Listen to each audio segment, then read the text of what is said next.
அருண், ஆக்சுவலா நான் உங்ககிட்ட தனியா பேசணும்னு நினைச்சேன். நீங்களே கேட்டுட்டீங்க. அப்படியா? அப்படின்னு என்கிட்ட தனியா பேசணும்? இல்ல, நீங்க தானே கேட்டீங்க. நீங்களே ஃபர்ஸ்ட் ஆரம்பிங்க. No no, always ladies first. நீங்களே கேளுங்க. ப்ளீஸ், நீங்களே ஆரம்பிங்க. No way, you go first. சரி, நானே ஆரம்பிக்கிறேன். உங்களோட பாஸ்ட் லைஃப் பத்தி நான் தெரிஞ்சுக்கலாமா?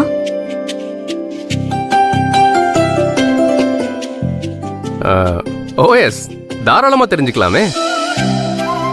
நான் எப்பவுமே ஒரு clean bye, very intelligent and hard working, very sincere to. என்னோட மோட்டோ என்ன தெரியுமா? ஒரு ஃபீல்டுல பெருசா சாதிக்கணும், பெரிய ஆள் ஆகணும். ஒரு சின்ன அழகான ஃபேமிலி வச்சுக்கிட்டு எப்பவும் ஹாப்பியா இருக்கணும். That's it. Oh, very nice. ரொம்ப இன்ட்ரெஸ்டிங்கா இருக்கு.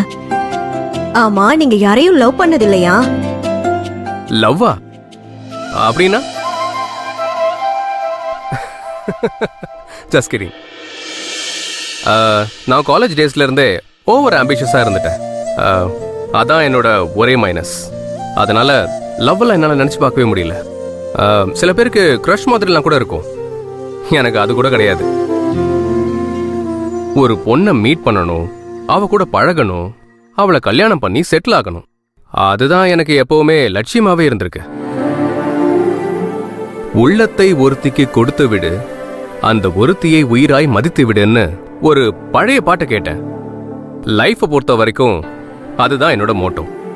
Very interesting. ஆமா, என்ன கல்யாணம் பண்ணிக்கணும்னு உங்களுக்கு எப்படி தோணுச்சு? உங்க அப்பா சொன்னதுனால முடிவு பண்ணிட்டீங்களா?